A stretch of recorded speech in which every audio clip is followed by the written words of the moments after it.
अमरीकी सदर ने भी सऊदी वली अहद मोहम्मद बिन सलमान से टेलीफोनिक राबता किया है। बहुत बड़ा राब्ता है, बहुत अहम राब्ता है मौजूदा सूरत हाल में, खित्ते की सूरत हाल में कि अमरीकी सदर डोनाल्ड ट्रंप ने सऊदी वली अहद मोहम्मद बिन सलमान को फ़ोन किया है। खबरसा एजेंसी की जानिब से यह रिपोर्ट किया जा रहा है और दोनों रहनुमाओं ने ईरान की सूरत हाल पर तफसीली गुफ्तगू की है, मुफस्सल गुफ्तगू की है। एक बहुत बड़ा राब्ता, अमरीकी सदर डोनाल्ड ट्रंप का सऊदी वली अहद मोहम्मद बिन सलमान को फ़ोन। खबरसा एजेंसी की जानिब से यह रिपोर्ट किया जा रहा है और दोनों रहनुमाओं ने ईरान की सूरत हाल पर गुफ्तगू की है। चूँकि बहुत अच्छे ताल्लुकात हैं MBS के डोनाल्ड ट्रंप के साथ। डोनाल्ड ट्रंप बात सुनते हैं MBS की। अब देखना यह होगा कि इस सारी गुफ्तगू में फातिमा क्या गुफ्तगू हुई है, इस राब्ते में क्या गुफ्तगू हुई है। आया कि क्या जंग बंदी के हवाले से कोई बातचीत हुई है या फिर अमरीकी सदर डोनाल्ड ट्रंप ने MBS को बताया है कि जी ये जंग मज़ीद बढ़ सकती है। चूँकि उम्मीद यही की जा रही है, बात यही की जा रही है मुसलसल खलीजी ममालिक की जानिब से ये कहा जा रहा है कि इस जंग को ख़त्म होना चाहिए, इस जंग को ज़्यादा प्रोलॉन्ग नहीं होना चाहिए, चूँकि ये खित्ते के मफाद में नहीं है, मशरिक़ वस्ता के दीगर ममालिक के मफाद में नहीं है। तो इस राब्ते का बहुत ज़्यादा इंतज़ार था। आज हम जब सुबह भी ट्रांसमिशन कर रहे थे तो हमने ये नुक्ता उठाया था कि चूँकि डोनाल्ड ट्रंप और MBS यानी मोहम्मद बिन सलमान, इन दोनों के दरमियान बहुत ज़्यादा खुशगवार ताल्लुकात हैं, बहुत ज़्यादा दोस्ती है। तो ऐसे में अगर डोनाल्ड ट्रंप और MBS का राब्ता होता है तो फिर ये देखना होगा कि इस जंग का क्या मुस्तकबिल होता है, क्या फौरी तौर पर यह जंगबंदी होती है या नहीं होती। लेकिन ये इस तनाजुर में, हालिया तनाजुर में, जंग के तनाजुर में बहुत बड़ा राब्ता बिल्कुल ऐसी फवाद। इसके पॉइंटर्स जो है वो जब सामने आएंगे तभी जो है खुलासा हो सकता है कि टेलीफोनिक गुफ्तगू में क्या बातचीत हुई है। आया जंगबंदी जो है उस पर बातचीत हुई है या फिर क्या बातचीत हुई है। तो ऐसा करते सुमेरा खान हमारे साथ ही मौजूद है। लम्हा बलम्हा क्या सूरत हाल बन रही है, क्या नई अपडेट्स आ रही है वो हमें बता रही है। सुमेरा आप बताइए, सदर ट्रंप और सऊदी अरब में हमलों की जो है वो मजम्मत हुई है और ये टेलीफोनिक राबता जो हुआ है इसके बारे में बताइएगा, कोई पॉइंटर सामने आ सके। देखिए, इसके ऊपर मैं आपको एक अपना जो हकीकत से करीब तरीन जो मैं बात कर सकती हूँ, मैं उसी के हवाले से आपको कुछ चीजें बता जरूर सकती हूँ। जो हालात इस वक्त, जो चीजें गर्दिश कर रही हैं, ये ऐन मुमकिन है कि क्राउन प्रिंस मोहम्मद बिन सलमान जो कि वजीर आजम भी हैं, उन्होंने सदर डोनाल्ड ट्रंप को ये कहा हो कि इस तमाम तर खित्ते की जो सलामती है वो जाहिर है वो बहुत अजीज है हमें, और सऊदी अरब खुद एक अमन पसंद मुल्क है और खित्ते में भी हमेशा उनकी यही कोशिश रहती है कि किसी किस्म की कोई बदअमनी ना हो।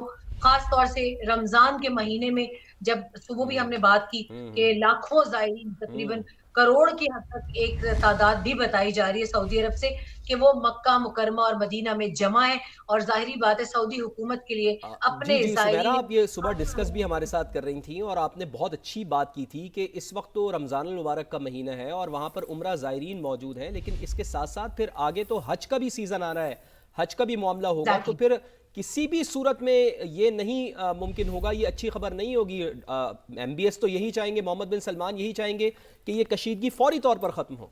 देखिए, बिल्कुल वो यही चाहेंगे और मैं इसमें बरमला इस बात को दावे से कह सकती हूँ कि जो सऊदीज का मिजाज है वो कत्तन बदअमनी को ना ना ना ही वो किसी और मुल्क में उसको चाहते हैं, ना वो चाहते हैं कि उनके अपने मुल्क में हो।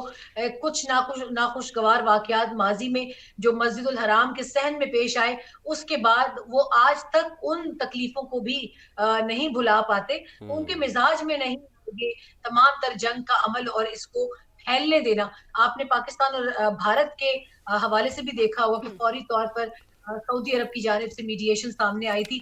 अभी जब पाकिस्तान और अफगानिस्तान के मामला तूल पकड़ रहे थे, तब भी सऊदी अरब ने यही चाहा कि पाकिस्तान किसी भी तरीके से डिस्टेबलाइज ना हो, ताकि खित्ते का जो हुजम, जो एक वो हुजम है, वो जंगबंदी के जानिब जाने के बजाय अमन की जानिब आए। इस कॉल के हवाले से मैं एक चीज दावे से कह सकती हूँ कि मोहम्मद बिन सलमान ने upon the directives of the king Shah Salman, उन्होंने सदर डोनाल्ड ट्रंप से इस तमाम तर मामले को निपटाने की दरख्वास्त भी की होगी। और जो उनके ताल्लुक हैं आपस में, एक दूसरे को बहुत अच्छे दोस्त कहते हैं। प्रेसिडेंट ट्रंप के दामाद बहुत अच्छे दोस्त हैं उनके, तो मेरा ख्याल है कि पहली दरख्वास्त यही होगी। अभी आपने दुबई का देखा। तो सुमेरा, क्या हम फिर ये उम्मीद रखें कि जो खित्ते का अमन है वो इस्तेहकाम की जानिब दोबारा से गामजन हो सकता है? ये उम्मीद रखनी चाहिए अब हमें। बिल्कुल रखनी चाहिए, और बल्कि दिन में जिस वक्त अफ्तार से पहले भी फवाद से हमारी बात हो रही जी थी, जी। तो हम यही बात कर रहे थे कि इस वक्त खित्ते में 2 ममालिक ऐसे हैं, और ये मैं कोई बिल्कुल हाइपोथेटिकल बात नहीं कर रही, इस वक्त मैं ज़मीनी हक़ाइक़ से करीब रहकर बात कर रही हूँ कि इस मामले में अगर कोई पॉज़िटिव मीडिएशन कर सकता है, तो वो पाकिस्तान और सऊदी अरब ही है। अब से कुछ देर पहले भी मैंने यही दुरुस्त। बात की थी, और अभी भी मैं यही कहना चाहूँगी कि पाकिस्तान का इस वक्त कद जो है, वो सऊदी अरब ही नहीं, अमेरिका की नज़रों में भी इस वक्त बहुत मुस्तहकम है, और पाकिस्तान ये रोल प्ले कर सकता है, और पाकिस्तान का इसमें अपना मफाद हो ना हो, ईरान की अवाम के लिए पाकिस्तान ने हमेशा एक बहुत खैर-सगाली, बहुत मस्बत किरदार अदा किया है, और अभी भी वो करना चाहेंगे, क्योंकि वहाँ आज मीनाब में जो बच्चियाँ शहीद हुई हैं, उसके अलावा जो तकरीबन 250 से 300 का नंबर बताया जा रहा है शुहदा का ईरान के अंदर, वो भी बहुत तकलीफ-दे अमर है पाकिस्तानियों के लिए। तो आज जो फैसल बिन फरहान से बातचीत हुई हमारे नायब वज़ीर-ए-आज़म की, तो इसमें कतई कोई शक नहीं है, शुबा नहीं है कि फैसल बिन फरहान जो है सऊदी वज़ीर ख़ारिजा, उन्होंने वो पैगाम भी मोहम्मद बिन सलमान तक पहुँचाया होगा, और जहाँ तक क्राउन प्रिंस का ताल्लुक है, उन्होंने अपने तमाम ज़ाती असर और रसूख को भी इस्तेमाल करके इस पर अमरीकी सदर से बातचीत की होगी। अच्छा और सुमेर, जी जी जी। सुमेरा, बैकडोर राबते जो हैं, क्या वो भी इस वक्त जारी हैं? चूंकि आपने बात की है सऊदी अरब और पाकिस्तान के किरदार के हवाले से, तो मार्के हक के बाद हमने देखा है कि पूरी दुनिया में पाकिस्तान का वक़ार बहुत बुलंद हुआ है। फील्ड मार्शल सैयद आसिम मुनीर जो हैं, उनके वक़ार में बहुत ज़्यादा हमने बुलंदी देखी है, और डोनाल्ड ट्रंप जो है वो खुद उनके फ़ैन निकले हैं। और इसके अलावा ये भी बताइए कि और कौन कौन से ममालिक जो हैं वो इस बैकडोर राबते का हिस्सा जो है वो आने वाले वक्तों में भी बन सकते हैं? देखिए, सबसे पहले तो आप कतर, कुवैत, इसको तो आप बिल्कुल इन समझे, इसमें जॉर्डन और इजिप्ट का रोल बहुत अहम हो सकता है। पाकिस्तान तो है ही है, सऊदी अरब भी है, और जो दूसरे ममालिक हैं जो कि शायद उस तरह से मजबूत फुटिंग्स पर नहीं है, मगर वो अपना एक जिस हद तक भी हो सका रोल प्ले करेंगे। उसमें लबनान है, उसमें शाम भी है किसी हद तक, और उसमें इराक का नाम लिया जाता है।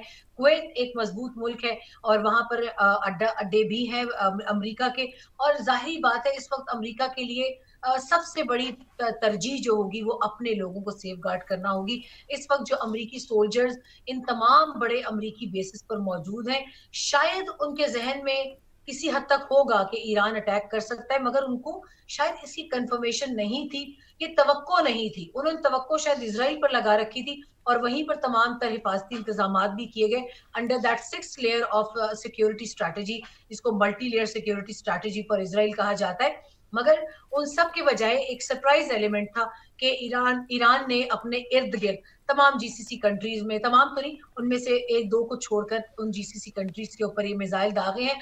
उर्दन के खिलाफ ईरान का गुस्सा इसलिए भी ज़्यादा है कि उर्दन एक तो अपने आप को बरमला इत्तेहादी कहते हैं तमाम मामलात में अमेरिका का, वो उनके साथ बहुत से पेजेस के ऊपर सेम एक कॉन्टेक्स्ट रखते हैं, और दूसरा ये कि जब भी ईरान इज़राइल की तरफ अपने मिसाइलों को फायर करते हैं, तो उसको उर्दन में अमरीकी बेसिस की जानिब से इंटरसेप्ट किया जाता है। तो ये गुस्सा ईरान का वो कुछ ममालिक की जानिब बेतहाशा है, और इसमें कुछ बईद नहीं है कि अगर सुबह तक सूरत हाल न संभली, तो ईरान उर्दन पर भी टारगेटेड अटैक्स कर सकता है, और उसकी जद में इजिप्ट, लबनान और सीरिया वो ज़रूर आएँगे। इस तरफ हम कुवैत, लिबिया और इराक की बात करते हैं, तो वो भी एक वल्नरेबल पोज़ीशन में है। इसलिए मुझे लगता है, जहाँ तक मेरी नाक़िस मालूमात है, इस वक़्त सऊदी अरब को शायद सबने एक ग्रीन हैंड, एक गो अहेड दिया है, एक ग्रीन सिग्नल दिया है कि आप हमारी तरफ से एक मुमकिना, जिसको एज़ अ लीडर कह सकते हैं, हो सकता है पाकिस्तान ने भी उनको ही इस मामले में ये इख्तियार दिया हो, ये पावर ऑफ अटॉर्नी दी हो कि आप अमेरिका से अपने ज़ाती ताल्लुकात को इस्तेमाल करते हुए खित्ते की में अमन की बहाली के लिए अगर आप कुछ कर सकते हैं तो ज़रूर कीजिए। जी। और